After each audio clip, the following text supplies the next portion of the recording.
Hey everyone, this is Leo. We're going to do animation staging using the sack. Dun dun dun dun. All right, the sack. Now, first of all, let's cover what staging is. So, staging is being able to read. This is a very simple figure. You can read him, you can read his posture, you can read his expression.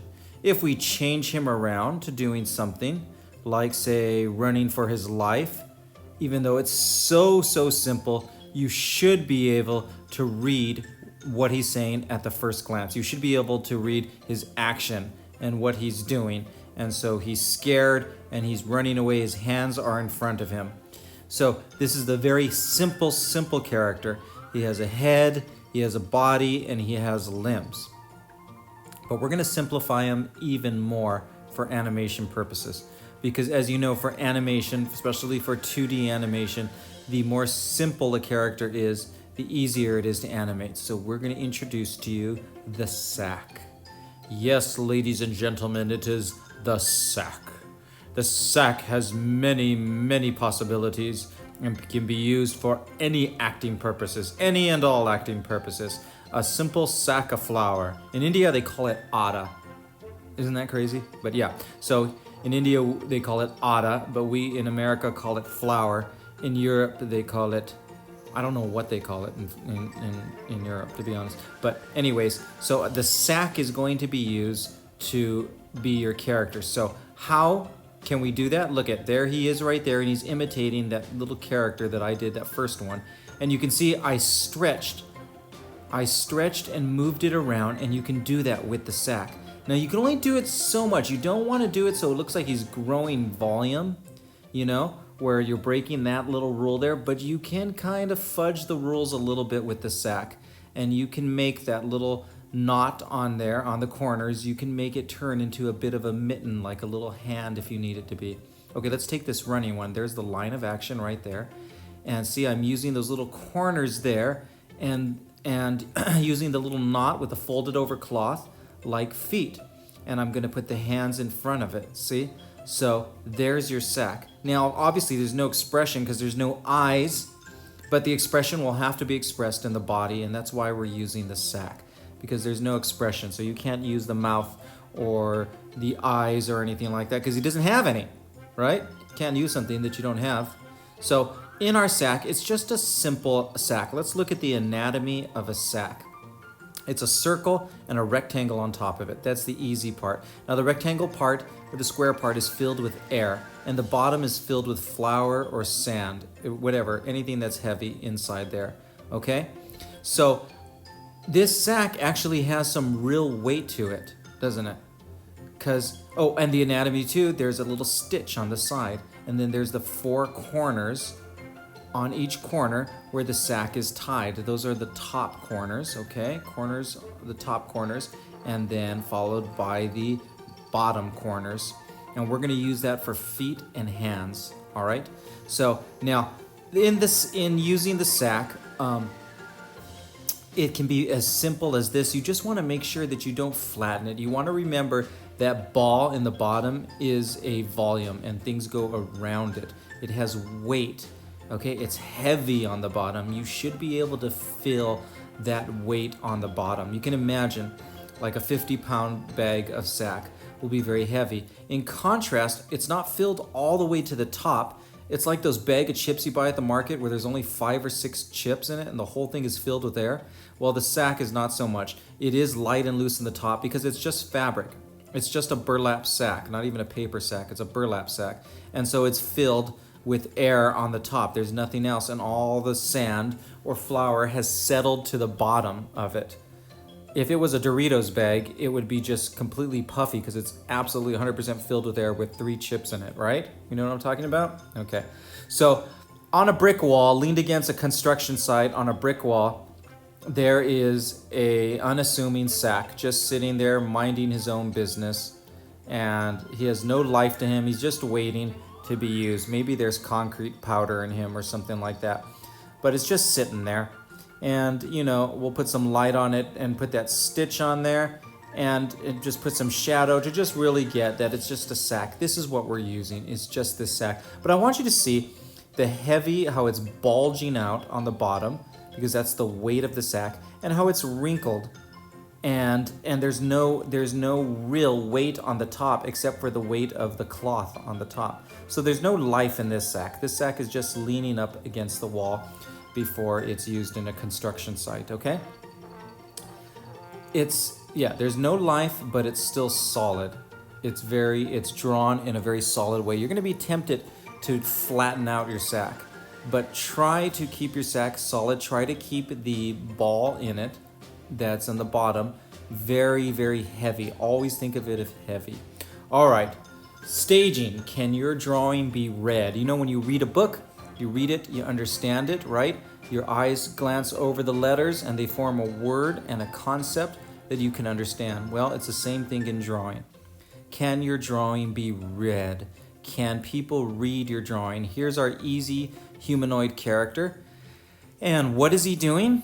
It should be very evident, even without facial features on him, but he's dipping his foot into something, cautiously dipping his foot into something, right? You don't know what it is. Maybe he's testing the water for crocodiles. Maybe it's just cold. Who knows what it is? But he's tentatively, kind of gingerly testing his foot on the surface of the water. Now, we can make this character, this little simplified character, do anything. Here he is, and he's crouching over something. You can see him kind of crouching over.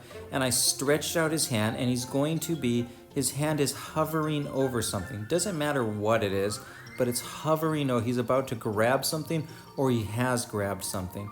And you can read it and see it very, very simply. Now, the word is silhouette. This is what we're going to do. I'm going to fill this simple figure with all black in it. See? I'm going to fill it up. Well, not black, blue in this case. But I'm filling it up with a dark color. And this, I'm making a silhouette. And you know what? It's still going to read. You're still going to be able to tell where the feet are planted. You're going to be able to tell where the head is and the arms are. And you'll still be able to read this drawing, even though I filled it with color. It reads, right? So that is a well-staged drawing, a well-staged animated drawing. It's staged, it reads. Okay, let's take another one. Same figure, simple, easy figure, and he's doing the same thing too. He has, let's just say it's a little magic that he's bringing out, his chi he's bringing out. And so he has his hand inside, except if it's in front of his body because the magic is close to him. It's in his stomach. So he's bringing it out, and his feet are kind of scrunched in. He's really crouched down in there. And the other foot is going to be on top of the other foot, so he's really kind of cramped in there. And you can already tell, even though it's exaggerated, you can tell that the drawing is confusing. It doesn't read as well. So we're to show you, to exemplify even more, we're going to shade it in completely dark, and you're going to see you won't be able to tell anything. You just can't. As it is, it's confusing to read.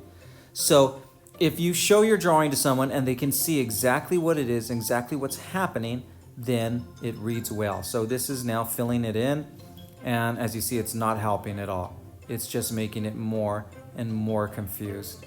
Okay, so that's really important. That one did not read. Does not read. You can't tell what's happening. Everything got lost in its body like that. That is a bad silhouette. I don't know, if you were to ask someone what is that, they wouldn't be able to figure it out, right? You couldn't even tell it's a person. You can't tell where his feet are. You can't tell where his arms are, even his head. It doesn't look like some kind of abstract kind of mask or something. It does not read. It is not a good silhouette. So you're aiming in every single one of your drawings, you're aiming for a silhouette, okay? So moving on from there, what we're going to do now is continue to look at silhouettes. Here is can you guess what it is? Is it a walrus? Is it a giraffe?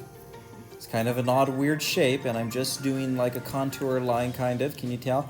It is a woman, right? It's an exaggerated woman with a small little wasp waist there, and I am deliberately trying to make a strong silhouette so that when I color it all in, you'll be able to see. So not only should your silhouette read the action of what's happening, with her. It's her hair blowing in the background as she has her hand behind bracing herself and her foot or her leg bent. But it's also what she is. She's a woman, a very shapely woman, sitting down in the wind. Now here is a shapely man too, but maybe a little heavy shapely, right? And he is eating an ice cream cone. Very good. So now this has to read as a silhouette too. So when I color it in, the whole thing should read perfectly. If it doesn't, then I've made some sort of mistake. And you can see both these silhouettes, both these characters are reading pretty good in filling them in. So that is important. Now let's get back to the sack. All right.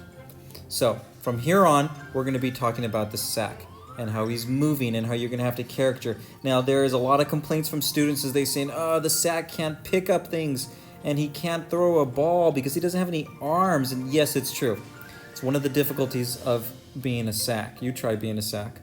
They can jump, they can move around, but they have to do it within their limitations. Now, you can cheat a little and stretch out their hands and at times make their foot.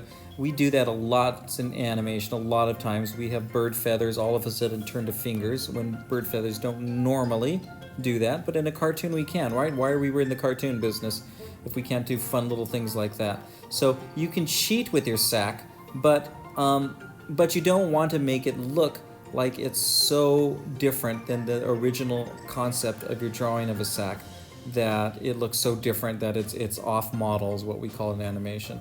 So here is a character. He's kind of walking fast, running, and he notices something on the ground. He bends over. Again, I'm keeping a silhouette. He bends over. He sees a big ball. Okay? These are called key poses, by the way, so let's get used to calling these key poses. He picks up the ball. Excuse me. He picks up the ball, and he will now lift up the ball. And you can see him lifting up the ball. You can see both his hands. Notice I've separated both his hands because I want them, and he's put it above his head. So we have 1, 2, 3, 4, 5 key poses, and then him triumphantly lifting up the ball above his head. Okay, that's his big objective and thrill. Can we do the same thing with the sack? Well, here's a sack walking, right? And you could do the same thing like figure drawing. You put a midline on this sack to help you turn it, and then he notices the ball. His head, or the head part, turns down and sees the ball. And then now he's got to reach over. Look at the way I stretch out that to make it look like arms. It's kind of stretched out. I'm kind of riding the edge right there. You see? It's kind of hard to do a silhouette. And he has it, and there it is, really, really hard now. Uh-oh. Here's a big problem. Uh-oh. The arms are getting covered because it's so short. Look at, I fill it in as a silhouette. It doesn't really read. So how do I fix that?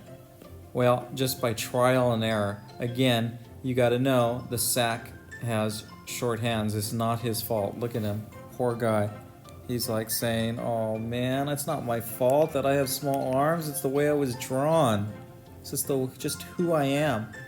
So we're going to now help the sack out by his acting. So we want to keep his limbs clear, so it makes a good silhouette. So keep him away from the rest of the body, and that's going to cause a very strange stretching, but it will only be for maybe about 3 or 4 frames, so it won't be too bad. Okay, you can make it read. All right, you can do whatever you need to make it read. You can stretch it and make it read. And let's have him lift it up above his head like that.